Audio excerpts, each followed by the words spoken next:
Hi, I'm Brit. I live with depression, generalized anxiety disorder, and PTSD. Well, I was properly diagnosed at 15 with depression. The PTSD didn't come until later. We had a house fire, and so displacement and just any kind of immediate change just doesn't bode well with me. The anxiety has been an always thing. I didn't have a name for it growing up. So with me, it's always been like a gut thing. Like my stomach would go into knots if I was uncomfortable or if I felt like something was wrong. And it was noticeable. I actually had a childhood friend who brought me back worry dolls from Guatemala. And I still kind of have them and I still give them to children who are anxious now. But yeah, a lot of it was like internal. It's like something's not right and, I'm not really sure how to deal with it. I like meticulous work, so lately I've been embroidering. But just finding a project, like that helps.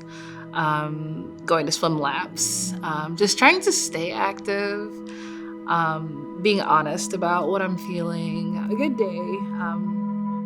I've slept the night before. Sleeping is just one of those things that, it doesn't happen all the time. But I've gotten at least 6 hours.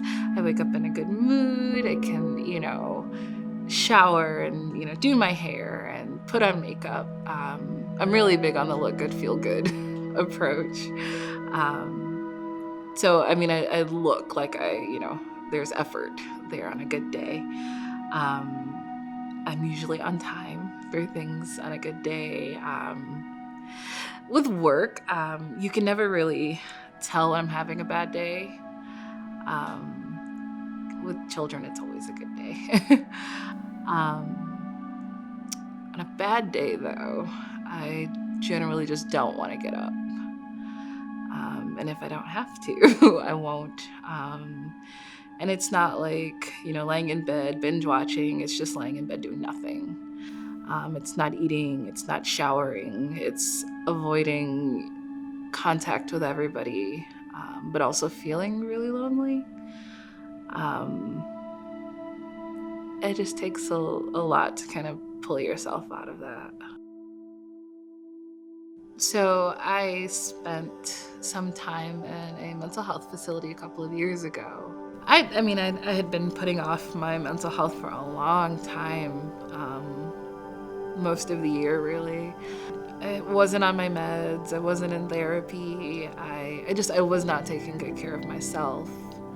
And it came to a point where I wasn't sure that I wanted to be here anymore, and that scared me. And I did. I made the decision. I talked to an old therapist, and I told her, here's what's going on.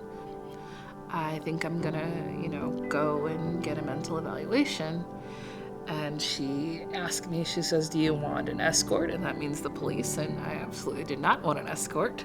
And so I took myself and I, was really honest about what I was going through. And I'm actually really glad that I did. It took me like a week. I was in there for 3 weeks, but it took me a week before I could even tell my parents, hey, this is what's going on. This is where I am. But on the way, I let my best friend know. And so she worries. I've had suicidal ideation. I've had suicide attempts. I kind of have my support system. And, I'm just like, I have to either text or reach out because they'll panic if I don't respond for days. And so, it's just as simple as like telling them, hey, I'm not in a good place right now. I'm fine, but I'm feeling I'm kind of low today. And so they worry, and it makes me kind of sad that that's the first thing that comes to mind when I don't respond to them. But I understand that it's all love, and they just want to make sure that I'm okay.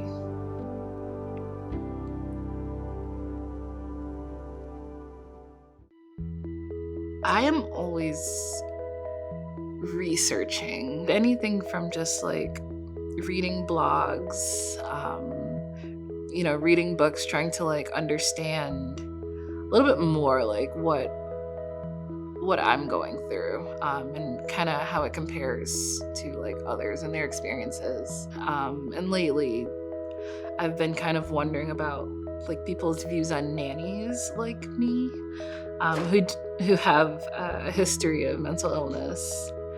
And a lot of the views aren't very positive. So I'm looking to sort of change that conversation. So you go to a message board and a lot of the moms go, hey, would you ever hire a nanny that had mental illness or that was on meds? And a lot of the responses were like, no, I'd fire her immediately, or I would never hire somebody like that. And it's really hurtful and super ignorant. And so like that just kind of stuck with me. And I know there's gotta be, more women like me, raising babies and also, dealing with our own stuff. I'm pretty open about my mental health now, because burying it didn't really work.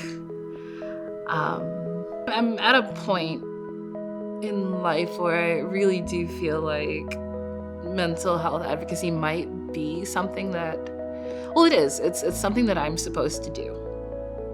But yeah, I'm always welcoming that conversation. I'm always like posting things and, telling people like, if you're feeling bad, say something. Like, you don't even have to talk about it. Like, you want to just sit and do nothing, I'm there. But I really do.